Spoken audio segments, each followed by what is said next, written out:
بیت المقدس بہت سے ادوار میں کبھی عیسائیوں کے ہاتھ میں رہا تو کبھی مسلمانوں کے اختیار میں، لیکن مسلمانوں کو سب سے پہلے بیت المقدس دلانے والے حضرت عمر فاروق رضی اللہ تعالی عنہ تھے، جنہوں نے بغیر کسی کا خون بہائے بیت المقدس کو رومیوں سے حاصل کیا۔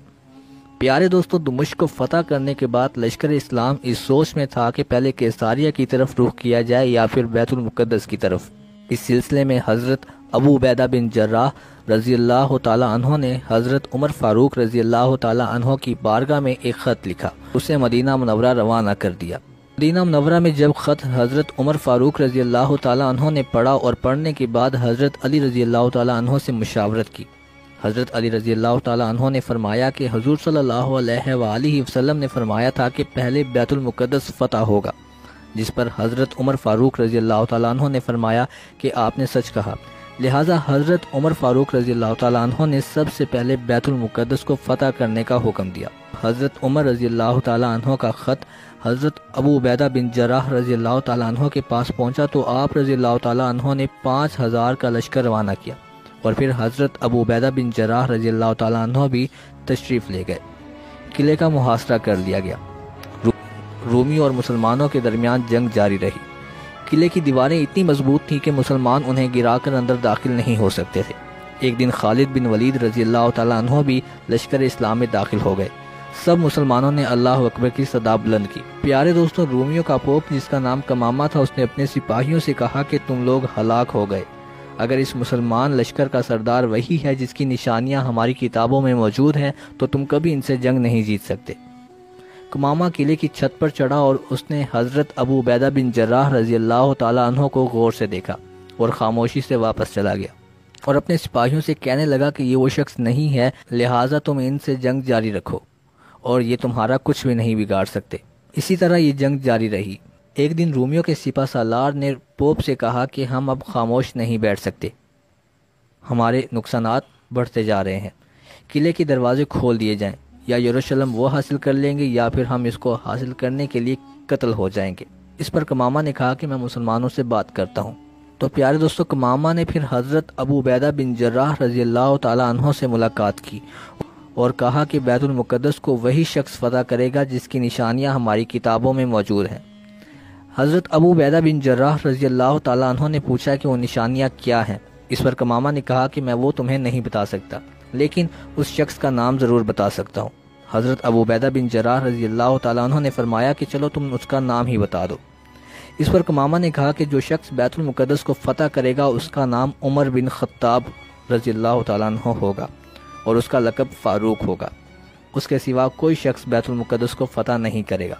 اس پر ابو عبیدہ بن جراح رضی اللہ تعالیٰ عنہ نے خوشی سے کہا کہ خدا کی قسم ہم نے فتح کر لیا، جس شخص کا تم نام بتا رہے ہو وہ ہمارے خلیفہ ہیں۔ اس پر کمامہ نے کہا کہ اگر ایسی بات ہے تو انہیں یہاں بلائیں، اگر وہ وہی شخص ہیں جن کی نشانیاں ہماری کتابوں میں موجود ہیں تو ہم بغیر جنگ کے بیت المقدس ان کے حوالے کر دیں گے۔ حضرت ابو عبیدہ بن جراح رضی اللہ تعالی عنہ نے حضرت عمر فاروق رضی اللہ تعالی عنہ کی بارگاہ میں دوبارہ خط لکھا، اور حضرت عمر رضی اللہ تعالی عنہ نے خط پڑھنے کے بعد حضرت علی رضی اللہ تعالی عنہ کو اپنا نائب مقرر کیا، پھر شام کا سفر شروع کر دیا۔ حضرت عمر فاروق رضی اللہ تعالیٰ عنہ شام پہنچے تو لشکر اسلام میں سے ایک دستہ آیا اور آپ رضی اللہ تعالیٰ عنہ سے اجازت طلب کی کہ وہ واپس جا کر آپ کی آمد کی خبر سنا سکیں۔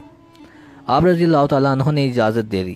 پیارے دوستو، حضرت بلال رضی اللہ تعالیٰ عنہ جو حضور صلی اللہ علیہ وآلہ وسلم کے ظاہری وصال کے بعد شام میں مقیم ہو گئے تھے اور اذان دینا چھوڑ دی تھی، آپ رضی اللہ تعالیٰ عنہ بھی لشکر اسلام میں جہاد کے لیے شامل ہوئے۔ حضرت عمر رضی اللہ تعالیٰ عنہ شہر میں داخل ہوئے اور تمام مسلمان آپ کو دیکھ کر مسکرا اٹھے اور اللہ اکبر کے نعرے بلند کیے۔ تمام لشکر موجود تھا۔ آپ رضی اللہ تعالیٰ عنہ نے درس دیا، اللہ کے احکام سنائے اور آخرت سے بھی ڈرایا۔ اس دوران سرداران نے درخواست کی کہ اے امیر المومنین، آج حضرت بلال رضی اللہ تعالیٰ عنہ بھی موجود ہیں تو سب کی خواہش ہے کہ وہ آج ان کی اذان سنیں۔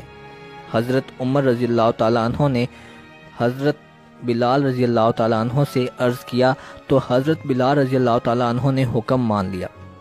حضرت بلال رضی اللہ تعالیٰ عنہ نے جیسے ہی اللہ اکبر کی آواز بلند کی تو تمام لشکر پر لرزہ طاری ہو گیا۔ سب کو حضور صلی اللہ علیہ وآلہ وسلم کے زمانے کی یاد ستانے لگی۔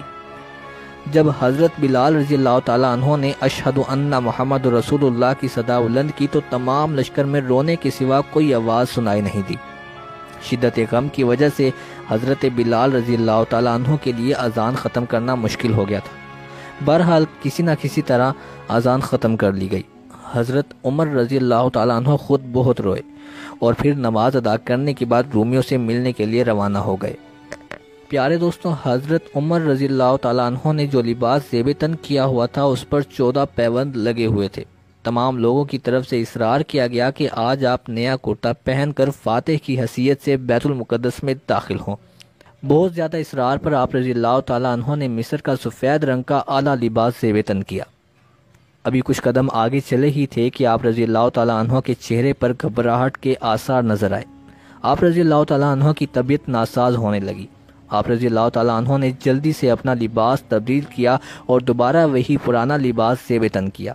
آپ رضی اللہ تعالیٰ عنہ نے فرمایا کہ اس اعلیٰ لباس کو پہن کر میرے دل میں تکبر اتر گیا تھا۔ اللہ تعالیٰ مجھے معاف فرمائے، میں نے اللہ کے نبی صلی اللہ علیہ وآلہ وسلم سے سنا ہے کہ جس کے دل میں ذرا سا بھی تکبر ہوا وہ جنت میں داخل نہیں ہوگا۔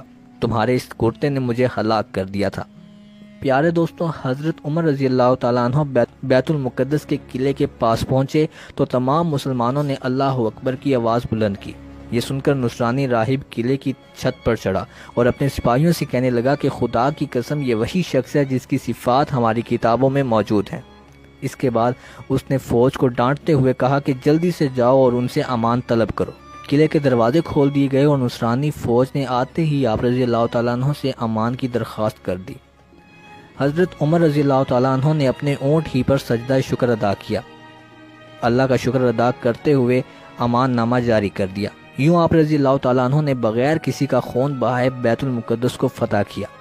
حضرت عمر رضی اللہ تعالیٰ عنہ اگلے دن بیت المقدس میں داخل ہوئے اور سب سے پہلے مقام داؤد پر سجدہ کیا اور پھر مقام صخرہ کی طرف رخ کیا جہاں حضرت یعقوب علیہ السلام سے اللہ تعالیٰ نے کلام کیا تھا۔ اس جگہ پر بہت سارا کوڑا کرکٹ جمع ہو چکا تھا۔